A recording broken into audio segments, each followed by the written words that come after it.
Eh, boy, waiting happen. I don't know why. Eh? Yes. No, them people they not do it. With Dirty Climate Club.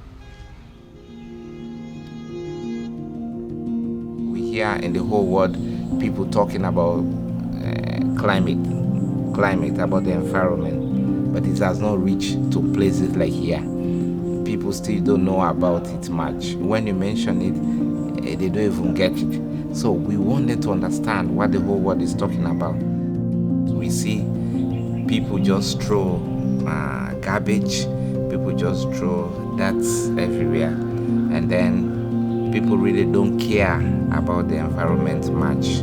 And then there's a lot of burning going on, there's a lot of plastic bags, there's a lot of tree cutting.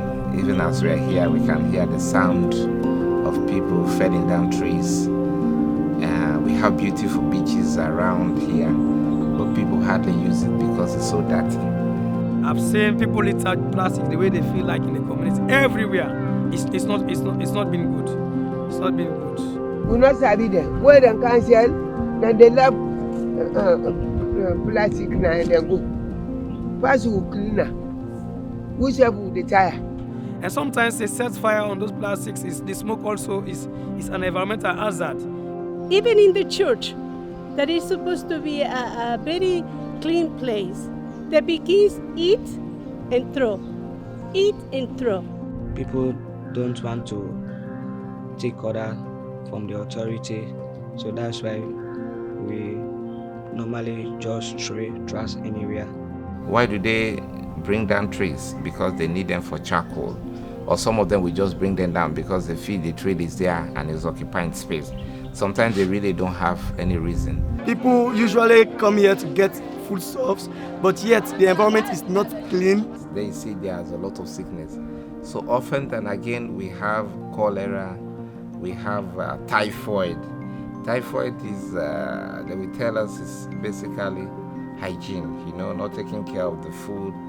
And these are not just the parents. We're also talking about children living there. If you see how the children are playing and the parents don't care at all. Because this is really, really bad. They're really sad to see all these situations that it shouldn't be. I'm still not able to figure out why the mindset is like this. I cannot attribute it to war or Ebola or any other calamities we'd have had in the past. But also, it's not exactly their fault because nobody have told them before. None of my teachers ever really told me not to throw that. So I really feel the mindset here is that the people are not told when they are children. So it is time for us to educate. That is where the problem lies.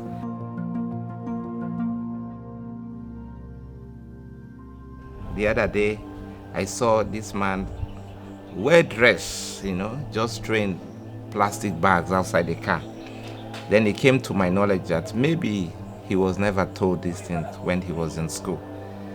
So this is the time really to teach our young people who are in our schools. And these young people will go on teaching others because they'll go to universities, some of them, and they'll go back to homes to their parents, and then they'll teach their parents about this climate club or the hazard of destroying the environment by throwing that, by felling down trees, by burning. The young people have to be the ambassadors. So that is why I've taken up this challenge of the climate club now.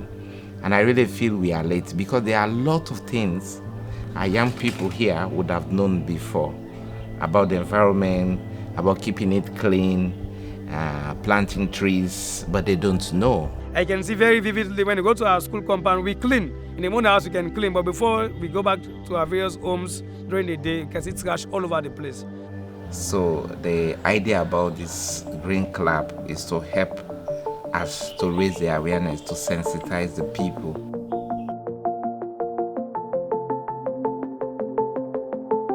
We have about 6,000 young people whom we get in touch with in the youth center, in our schools.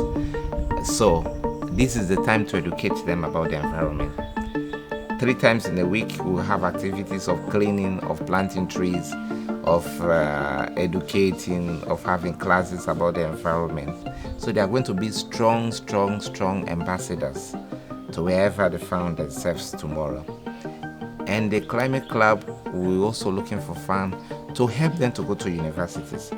If you're a member of the club, if you have worked for 3 years when you're here, we're able to pay 50% of your college fee. Some of the young people here are very intelligent. They passed well the WAS exam, but they are not able to proceed to go further with their education. But if we have the fund, we're able to pay the $5 million, which is like $500 for these members who are in the Green Club. And they're able to go to university, they pass well, but they have nothing. They absolutely have nothing. So instead of finishing secondary school and just sitting at home, we are able to send them to university. And if you are educated because of the Green Club, then you put more passion there. They will never, ever forget it.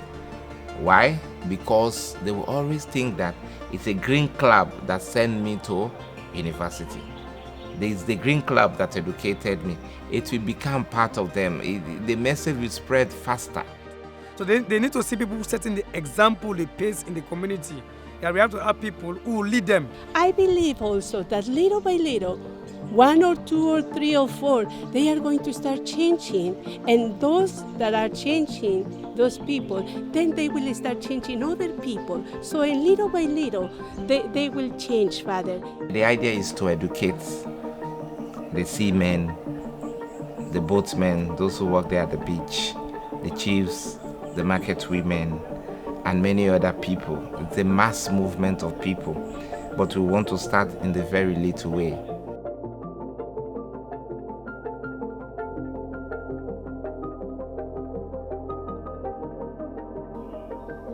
We want to start no matter what, because the situation is really alarming. Hey, Father, please, we need it yesterday. Not now, yesterday.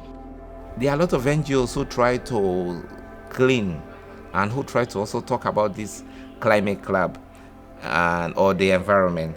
But I really feel they are not getting to the point. Like even in Sierra Leone, with this new government that is there, there used to be cleaning Saturday. Every other last Saturday of the month was meant for cleaning. And then the whole country will be clean, or your township will be clean. But in 10 minutes, the papers are there already. And we started seeing some changes, but it just died down naturally again. It just died down. People just stop cleaning the environments. So I think cleaning is important. If the education is there, people are educated very well, then we can keep up the cleaning. When I was in Uganda, I have this Green Club already. So with that passion, that is the same I want to implement here. The realities are different. But we're in Africa and things more or less are very similar. I would let my children be there so that they can be able to learn something. The young people, they can do a lot, Father, a lot. Because they have energy, they have creativity and willingness. It's just for us to motivate them. We need people to come and help us to realize our dreams. So we are putting this thing on camera so that many people will see that this is what these people want to do, and I have an idea and I will help them. We want to be pioneers, and this is the beginning. It is difficult, but I believe it's possible.